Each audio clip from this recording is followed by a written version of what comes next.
On a dreary, rain-soaked night, Jeff hurried home in his car after receiving a distressing call from his son Cal's friend. Cal, his 10-year-old son, had many allergies and was prone to severe reactions, had passed out. Jeff's heart raced as he pulled into the driveway, desperate to reach his son. But as he stepped out of the car, he spotted a large black dog huddled outside his garage door. The poor thing was soaking wet and looked pitiful. Despite the urgency of the situation, Jeff couldn't help but feel drawn to the dog. He patted it on the head and brought it inside with him. "Sit, boy," he commanded, and the dog obediently sat down in the corner of the living room, staring at Jeff with his bulging eyes. Johnny, Cal's friend, came running up to Jeff. "Where's Cal? What happened? Where's his EpiPen?" Jeff asked anxiously. "He ate a PB&J sandwich that my mom packed for me," Johnny replied sheepishly. Jeff's heart sank. He knew that peanuts were one of Cal's biggest triggers. But he also knew what to do. He quickly retrieved the EpiPen from the kitchen drawer and administered it to his son.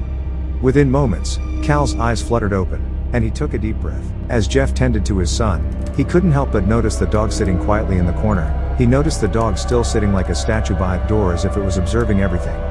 Jeff felt a pang of guilt for forgetting about the animal in the chaos of the moment. "Dad, who is that?" Cal asked weakly. Jeff turned to the dog and smiled. "Oh boy. I totally forgot. I found him sitting outside the garage. He must be cold." With that, he brought the dog closer to them, examining him more closely. He was a big mountain dog, a rare breed that Jeff had never seen before. But what caught his attention was the collar around the dog's neck. The tag was cracked and bore a claw mark, rather than a name. Jeff was confused, but he decided to ignore it for the time being. The next day, Jeff took the dog to a nearby pet shelter to see if anyone had posted about a lost dog, but he had no luck. When he returned home, he found the dog sitting silently by his room door. Jeff was surprised by the animal's strange behavior. He didn't hear him bark once or see him drink or eat anything either. Regardless, Jeff decided to keep him.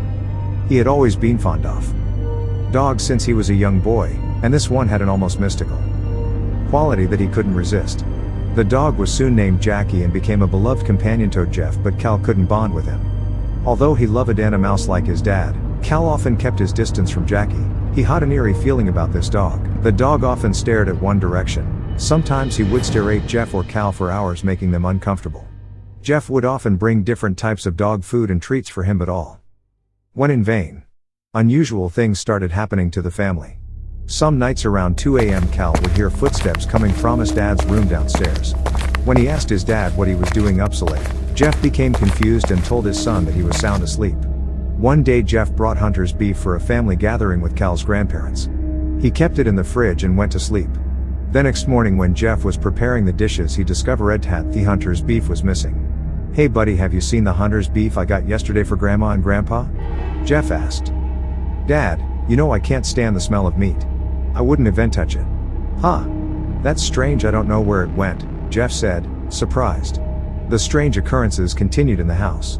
Jeff would often find his bedroom door slightly ajar in the morning, even though he always made sure to lock it before going to sleep.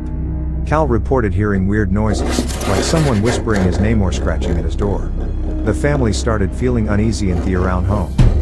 Cal talked to his dad about removing Jackie from the house.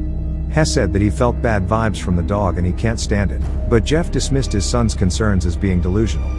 One of these days, Jeff noticed that Jackie had some sticky, gooey, red matter stuck to his face. When he tried to wash it off, he was stunned to discover that it was blood. He wondered where the dog had gotten blood on its face. Soon the house began to smell foul, prompting Jeff to search every corner of the house. Cal joined his dad in the search but couldn't find anything until they saw streaks of dry blood appearing from underneath the closet in the staircase. This closet was very small and only used to keep extra cleaning supplies. When they opened the door, they couldn't believe their eyes. Inside was a rotting cat covered in blood.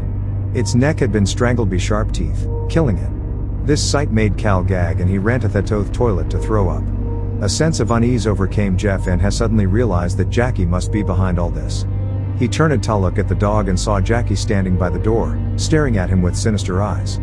The next day Jeff left Jackie at the pet salon so he could be clean and installed cameras in his entire house, including his and Cal's bedroom, to monitor Jackie's every move. Nothing strange happened for a week, until one night Jeff felt ossive. Someone entered his room in the middle of the night. He was tired to investigate, so he went back to sleep.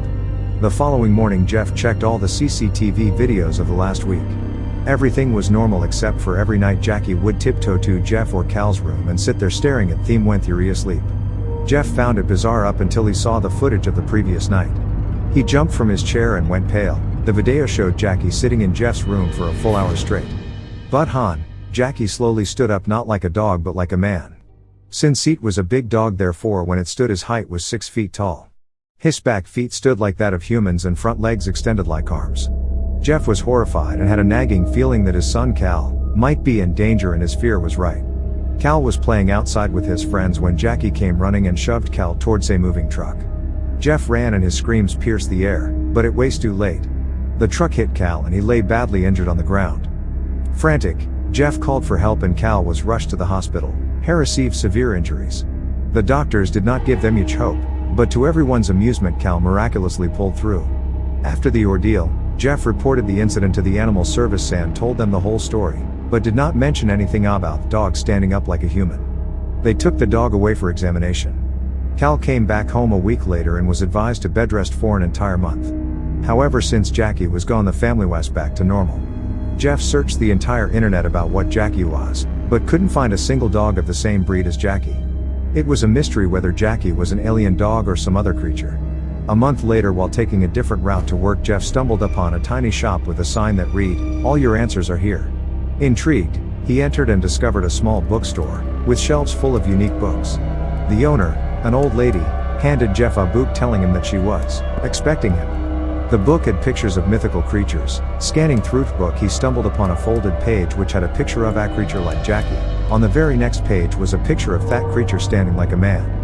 The book described it as Moon Dog, a beast that devours one human during every blood moon. Jeff, in shock, dropped the book. When the old lady warned him, "You will never run away from him. He will be back," she kept on staring at Jeff as if she'll pierce his soul from his body. Jeff ran away from the shop and hurried home. He made up his mind that he was not safe in that house anymore, so within a week relocated to a small town with his son, hoping to start a new life. A month had passed since they moved, and they hadn't seen or heard from the creature.